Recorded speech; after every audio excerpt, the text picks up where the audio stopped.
Chiêu thức kiếm tiền tỷ của vợ chồng doanh nhân Nguyễn Thị Dương. Tham gia các cuộc đấu giá đất tại các xã phường và dùng nhiều cách thức khác nhau để chúng đấu giá với số lượng lớn, sau đó thì bán sang tay. Ở mỗi cuộc đấu giá thì Nguyễn Thị Dương thu lời hàng trăm triệu đồng.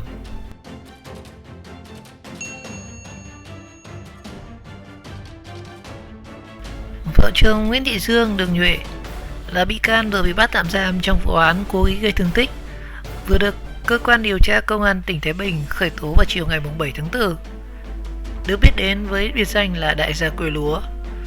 Và nhiều năm qua thì người dân Thái Bình không còn lạ cách thức kiếm tiền của đại gia bất động sản Đường Dương. Vợ chồng nhà này thì thường tham gia vào các cuộc đấu giá đất chuyển đổi tại các xã, phường trên địa bàn của tỉnh. Sau đó thì bán lô lon, lấy tiền chênh lệch mỗi lô đất chúng đấu giá từ vài chục triệu đến vài trăm triệu đồng. Và tại những cuộc đấu giá này thường là đấu giá đất để giãn dân hay là đất chuyển đổi quỹ đất 5% để lấy kinh phí đầu tư xây dựng cơ bản, thì vợ chồng Nguyễn Thị Dương, Nguyễn Xuân Đường thường đưa nhiều nhân viên xăm trổ bặm trợn đi theo. Và có những cuộc đấu giá đất công khai thì Dương cho nhân viên lên ngồi cùng đấu giá, thực chất là để kèm những người mua hồ sơ, ép cho những người đấu giá phải bỏ giá, hoặc là đứng ra đàm phán để họ bỏ giá thấp để không còn đối thủ cạnh tranh với mình. Và mỗi một cuộc đấu giá như vậy thì Dương thường đấu trúng với số lượng rất lớn, sau đó thì bán chênh lệch kiếm lời hàng trăm triệu đồng. Nguyễn Thị Dương ôm được rất nhiều suất đất. Một lãnh đạo trung tâm phát triển quỹ đất của huyện thuộc tỉnh Thái Bình cho biết, tại địa phương này thì thời điểm năm 2018 thì Ủy ban nhân dân tỉnh cho chủ trương chuyển đổi đấu giá đất 5% để lấy kinh phí đầu tư xây dựng cơ bản, và hầu hết trong các xã trong huyện đều có tổ chức đấu giá, và Nguyễn Thị Dương đều tham gia với tư cách là người mua hồ sơ. Tuy nhiên thì chị này không phải đấu giá một cách dân chủ, bình thường, mà cho nhiều người đi theo. Những người lạ mặt này thì có những hành vi như là áp đặt, đe dọa những người cùng tham gia đấu giá, bắt họ phải bỏ giá thấp hay là không cho đấu giá, ép bỏ hồ sơ đấu giá. Và có những xã, những người đấu giá trúng bị nhóm người lạ hành hung, dọa dẫm, vị lãnh đạo này cho biết. Và đơn cử cuộc đấu giá đất giãn dân tại xã Đông Động, huyện Đông Hưng, tỉnh Thái Bình, một nhóm thanh niên xăm sổ đi trên những chiếc ô tô đến điểm đấu giá và ngồi lẫn trong phòng đấu giá. Những người tham gia đấu để bỏ phải hết hồ sơ, không dám đấu, và cuộc đấu giá bất thành phải tổ chức lại. Tại các xã Đông Các thì Dương cho đàn em đứng ra mua mỗi người một hồ sơ đấu giá có giá từ 5 đến 10 triệu đồng để thôi đấu giá hoặc là đấu giá không thành. Tại xã Đông Phương thì những người đã trúng đấu giá bị nhóm người lạ hành hung và đe dọa. Và sự lộng hành ngang nhiên của những đối tượng lạ mặt này khiến người dân ở quê kinh sợ.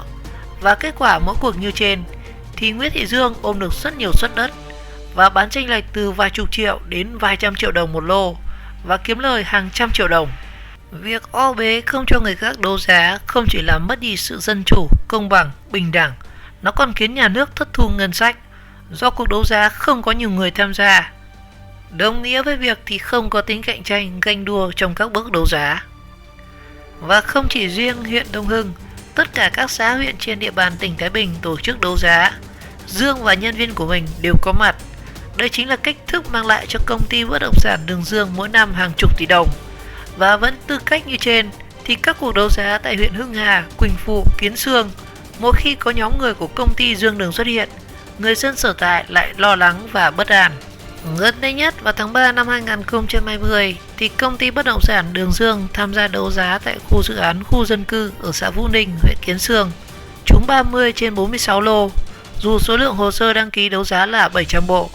Dự án khu dân cư liền kề phía sau bệnh viện Đa khoa Lâm Hoa, thành phố Thái Bình, công ty bất động sản Đường Dương đang giao bán 128 lô đất. Mỗi cuộc đấu giá diễn ra ở trong buổi sáng và tiền chênh lệch nhóm này kiếm được lên tới hàng trăm, thậm chí là cả tỷ đồng. Cho nên thì họ sẵn sàng dùng các thủ đoạn, kể cả là hành hung những người đã đấu giá chúng để dằn mặt. Anh Nguyễn Văn Ca, một người dân tham gia đấu giá đất tại xã DP cho biết. Và theo nguồn tin của Vietnamnet thì cơ quan điều tra công an tỉnh Thái Bình thì đang mở rộng điều tra vụ án, trong đó có việc liên quan đến việc Nguyễn Thị Dương cùng các nhân viên sử dụng các hành vi đe dọa, ép những người tham gia đấu giá phải bỏ đấu giá nhằm đấu giá chúng, sau đó bán chênh lệch để kiếm lời.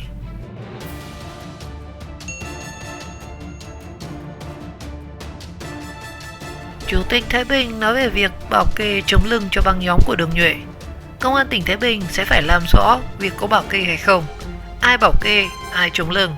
Họ phải chứng minh, làm rõ và báo cáo. Ông Đặng Trọng Thăng, Chủ tịch Ủy ban Nhân dân tỉnh Thái Bình chia sẻ với phóng viên.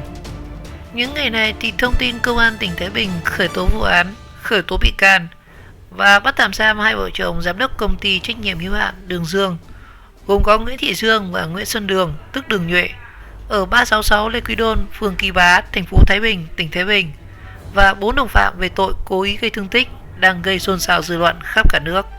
Và đây có thể coi là bước đột phá để Công an tỉnh Thái Bình điều tra mở rộng và làm rõ hàng loạt các vấn đề khác có liên quan.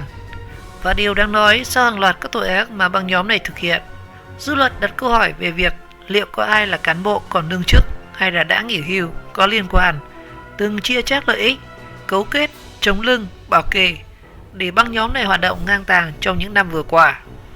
Theo ông Đặng Trọng Thăng, Phó Bí thư Tỉnh ủy, Chủ tịch Ủy ban Nhân dân tỉnh Thái Bình có trả lời về vấn đề này như sau. Thưa ông, Bí thư và Chủ tịch tỉnh Thái Bình vừa tổ chức khen thưởng lực lượng công an phá vụ án Nguyễn Xuân Đường tức Đường Nhuệ. Dư luận cho rằng đây là băng nhóm giang hồ khét tiếng, còn tàn bạo hơn cả Nam Can. Vậy ông có thể cho biết về quan điểm chỉ đạo của Tỉnh ủy Thái Bình về vụ việc này như thế nào? Quan điểm chỉ đạo của Tỉnh ủy Thái Bình là giao cho phía Công an tỉnh tập trung xử lý nghiêm túc mọi vấn đề liên quan đến sai phạm của băng nhóm Đường Nhuệ. Vợ chồng giám đốc công ty trách nhiệm hữu hạn Đường Dương, gồm có Nguyễn Thị Dương và Nguyễn Xuân Đường, đồng thời xem xét lại tất cả các vụ việc liên quan để làm rõ những sai trái. Chúng tôi sẽ làm rõ vấn đề liên quan đến các biểu hiện bảo kê chống lưng cho băng nhóm này. Tại sao băng nhóm này lộng hành đã lâu trên địa bàn tỉnh mà đến tận bây giờ mới được xử lý thưa ông? Điều này thì cơ quan công an sẽ chịu trách nhiệm trả lời. Ngay sau khi vụ việc được phía công an báo cáo thì tôi cũng đã giao cho họ chịu trách nhiệm điều tra xác minh những vấn đề có liên quan ngay lập tức. Các vợ chồng Dương Đường không chỉ dừng lại ở tội danh cố ý gây thương tích, mà vấn đề ở đây mà là núp dưới mác doanh nhân, nhưng từ lâu họ công khai hoạt động, làm ăn như kiểu xã hội đen, hà hiếp người khác, coi thường pháp luật. Thiết nghĩ sự việc này các cơ quan chức năng của tỉnh Thái Bình không thể không biết được. Ông nói gì về vấn đề này? Liệu lãnh đạo tỉnh có từng nắm được vấn đề này trước hay không? Vấn đề này chúng tôi đã chỉ đạo rồi. Bây giờ công an phải làm rõ việc tại sao trước đây từng xảy ra các vụ việc như vậy mà đến bây giờ mới dám làm. Vấn đề này phía công an phải báo cáo rõ cho chúng tôi rõ. Phía công an phải có trách nhiệm báo cáo về những vụ việc đang xảy ra hiện nay và những vụ việc đã xảy ra trước đây.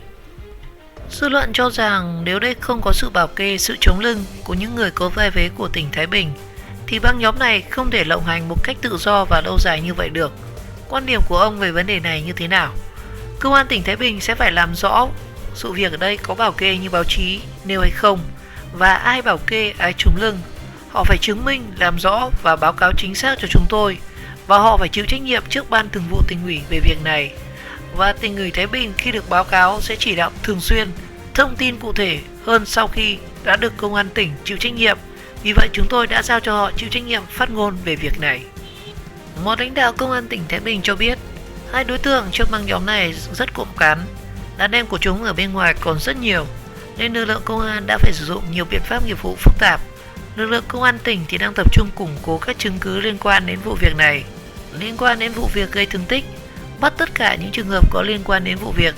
Còn những vấn đề, vụ việc khác thì sẽ tiếp tục nghiên cứu sau.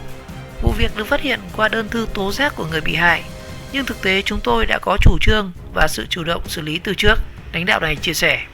Còn về việc liệu có cán bộ chống lưng bảo kê cho băng nhóm này hoạt động hay không, lãnh đạo công an cho hay hiện phía công an đang điều tra nên chưa thể kết luận.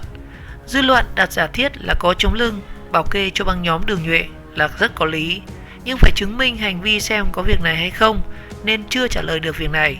Hiện tại thì anh em đang tiến hành điều tra tích cực với tinh thần làm kiên quyết, đúng pháp luật, tội đến đâu sẽ xử đến đấy, và chắc chắn sẽ không có ai can thiệp được việc này.